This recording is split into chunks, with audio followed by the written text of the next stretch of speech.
નમસ્કાર વિદ્યાર્થી મિત્રો, મારી યુટ્યુબ ચેનલ સંજય પટેલમાં આપ સૌનું હાર્દિક સ્વાગત છે। મિત્રો, આજના વિડીયોની અંદર આપણે ધોરણ 8 વિષય છે હિન્દી, જેનો પાઠ 3 કે જે સત્ર 2 ની અંદર આવે છે, જેનું નામ છે મત બાંટો ઇન્સાન કો। આ પાઠના સ્વઅધ્યયન પોથી અને પ્રશ્નો અને તેના જવાબો વિશે શીખવાના છીએ। વિદ્યાર્થી મિત્રો, જો તમે મારી ચેનલમાં નવા હોય તો મારી ચેનલને જરૂરથી સબસ્ક્રાઇબ કરો। વિડીયો સારો લાગે તો લાઇક કરો, શેર કરો અને બેલ નોટિફિકેશન ઓન કરો, જેથી મારા આગળના નવા વિડીયો પણ આપને મળતા રહે। તેમજ વિદ્યાર્થી મિત્રો, આ પાઠની પીડીએફ જોવા માટે પ્લે સ્ટોરમાંથી અમારી એપ્લિકેશન વિશ્વગુરુ એસટીડી 1-12 ગુજરાતી ડાઉનલોડ કરી તમારા મોબાઈલમાં ઇન્સ્ટોલ કરો। જે તમે શરૂ કરશો તો તમને આ પ્રકારે જોવા મળશે, જેમાં સ્વઅધ્યયન પોથીની અંદર ધોરણ બતાવશે, ધોરણ પસંદ કરશો એટલે વિષય બતાવશે, વિષય પસંદ કરશો એટલે પાઠનું નામ બતાવશે। જેમાં તમે વિડીયો ઉપર ક્લિક કરશો તો તમને વિડીયો જોવા મળશે અને પીડીએફ ઉપર ક્લિક કરશો તો તમને પીડીએફ જોવા મળશે। તો આશા રાખો અમારો એપ્લિકેશન આપને ગમશે, જરૂર ડાઉનલોડ કરજો, જે એકદમ ફ્રી છે। કોઈ પણ પ્રકારના ચાર્જ વગર તમે વિડીયો અને પીડીએફ બંને જોઈ શકશો। તો ચાલો મિત્રો, શરૂ કરીએ પાઠ 3 મત બાંટો इंसान को। प्रश्न 1 है, सही विकल्प चुनकर निशान कीजिए, जिसमें पहला मत बांटो इंसान को कविता के कवि है, उत्तर होगा विनय महाजन। दूसरा, किसने भगवान को बांट लिया है, तो मंदिर मस्जिद गिरजाधर ने। तीसरा, कविता का मूल भाव क्या है, तो उत्तर होगा ऊपर के सभी। चौथा, हर घाटी और मैदान को क्या नहीं मिला है, तो उत्तर होगा संदेशा। पांचवा, घाटी का अर्थ क्या होगा, तो उत्तर होगा 2 पहाड़ों के बीच का समतल स्थान।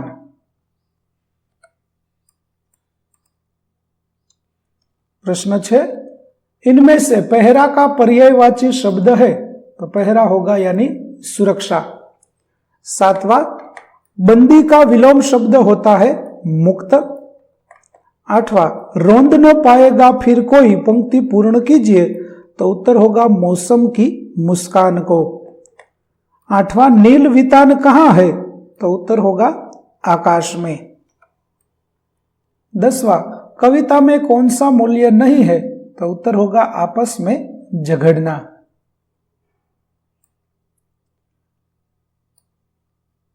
अगला प्रश्न, प्रश्नों के 1-2 वाक्यों में उत्तर लिखिए, जिसमें पहला, किसे सूरज का संदेशा नहीं मिला है, तो हर घाटी और मैदान को सूरज का संदेशा नहीं मिला।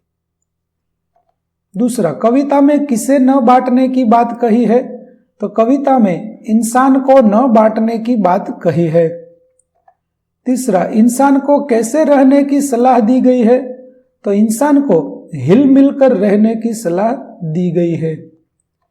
प्यार के अभाव में यह जगत कैसा है, तो प्यार के अभाव में यह जगत जलता रेगिस्तान है। तो चट्टानों की प्यास कैसे बुझाई जा सकती है, तो चट्टानों की प्यास प्यार का जल देकर बुझाई जा सकती है।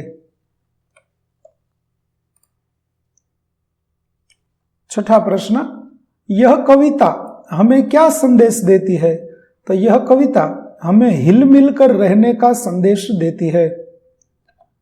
7वां, आप संयुक्त परिवार में रहते हैं या विभक्त परिवार में, तो मैं संयुक्त परिवार में रहता हूं।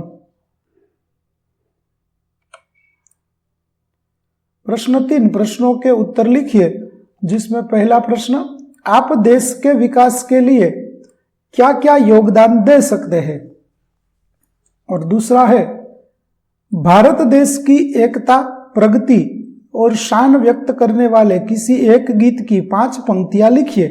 तो दोनों प्रश्नों के उत्तर आपको यहां पर देखने को मिल रहे हैं, आप यहां से देखकर लिख सकेंगे। तीसरा प्रश्न है, आप अपनी पाठशाला में किस तरह का योगदान देंगे। चौथा, भारत में हमें कहां कहां विविधता में एकता दिखाई देती है, तो इन दोनों के उत्तर भी आपको यहां पर दिखाई दे रहे हैं, जो कि आप यहां से देखकर लिख सकेंगे।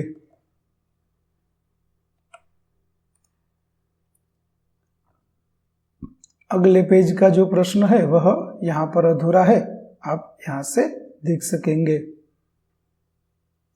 उसके बाद प्रश्न 4, कविता में आने वाले शब्दों को उनके अर्थ के साथ जोड़िए। तो चलिए हम जोड़ते हैं। जैसे कि रोंदना यानी होगा कुचलना, वितान यानी विस्तार, बहार यानी वसंत, मंजिल यानी लक्ष्य, राह यानी रास्ता, रेगिस्तान यानी मरुस्थल और चट्टान यानी शिलाखंड। तो इस प्रकार से हम उसे जोड़ देंगे। प्रश्न 5, निम्नलिखित शब्दों को शब्दकोश के क्रम में लिखिए। तो शब्दकोश का क्रम इस प्रकार होगा: आंगन, आंधी, किस्मत, क्रिया, क्षत्रिय, गिरजाधर, घाटी, महल, मानवता, मुस्कान, रेगिस्तान, विश्व, संसार, सागर और सुंदर।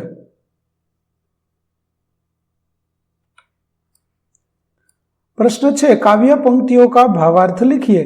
जिसमें पहली पंक्ति का भावार्थ है इस प्रकार होगा: कवि कहना चाहते हैं कि लोगों ने भगवान को अलग अलग धर्मों में बांट दिया है, धरती और समुद्र तक के भाग कर दिए हैं, लेकिन इंसान को नहीं बांटना चाहिए। हमें सभी मनुष्यों को समान समझकर प्रेम और भाईचारे से रहना चाहिए।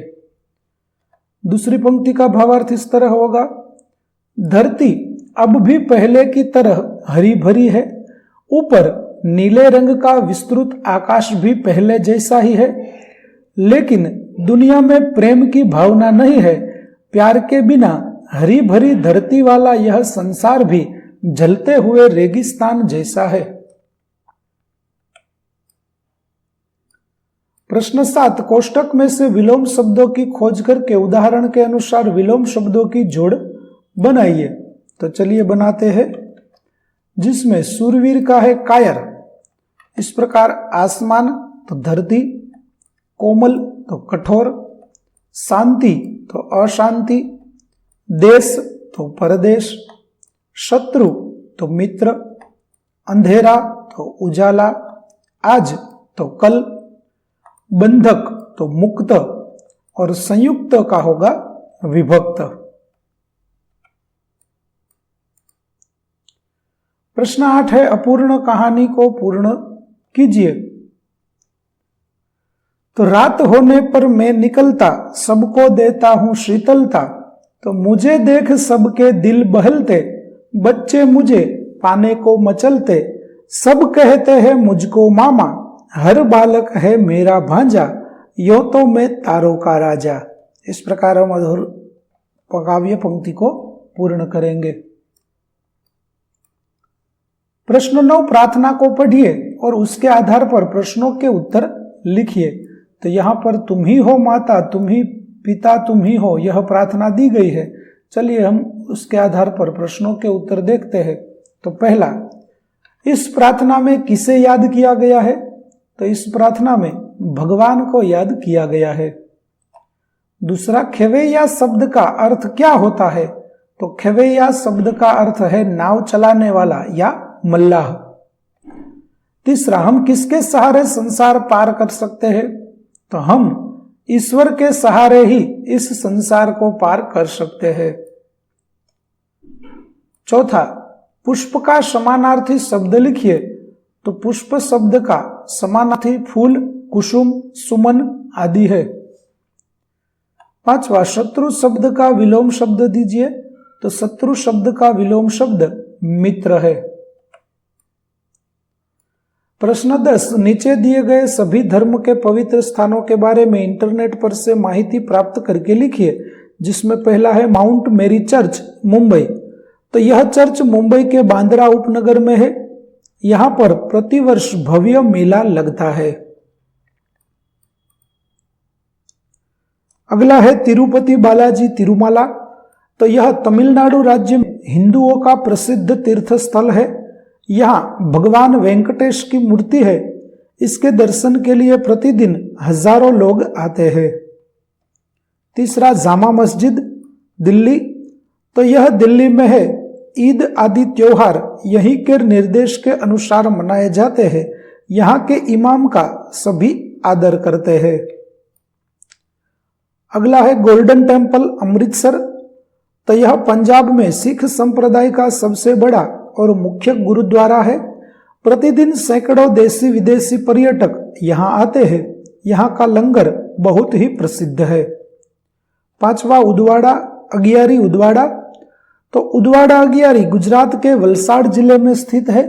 यह पारसीयों का प्रसिद्ध और पवित्र अग्नि मंदिर है। इसे आतशबाजी। तो विद्यार्थी मित्रों, અહીં આપણો પાઠ 3 મત બાટો ઇન્સાન કો ના સ્વ અધ્યયન પોથીના પ્રશ્નો અને તેના જવાબો પૂરા થાય છે। આગળના પાઠના પ્રશ્નો અને તેના જવાબો મેળવવા માટે મારી ચેનલને જરૂરથી સબસ્ક્રાઇબ કરો તેમજ પીડીએફ જોવા માટે પ્લે સ્ટોરમાંથી અમારી એપ્લિકેશન વિશ્વગુરુ એસટીડી 1-12 ગુજરાતી ડાઉનલોડ કરી તમારા મોબાઈલમાં ઇન્સ્ટોલ કરો, જેમાં આપને ધોરણ 5 ધોરણ 8 તમામ વિષયના સ્વાધ્યાય સોલ્યુશન, સ્વાધ્યાય પોથી સોલ્યુશનના વિડીયો અને પીડીએફો મળી રહેશે, જે એકદમ ફ્રી છે। કોઈ પણ પ્રકારના ચાર્જ વગર તમે વિડીયો અને પીડીએફ બંને જોઈ શકશો। તો આશા રાખો અમારી એપ્લિકેશન પણ આપને ગમશે। જરૂર ડાઉનલોડ કરજો। ફરી મળીશું નવા વિડીયો સાથે। ત્યાં સુધી આવજો। નમસ્કાર વિદ્યાર્થી મિત્રો, મારી યુટ્યુબ ચેનલ સંજય પટેલમાં આપ સૌનું હાર્દિક સ્વાગત છે।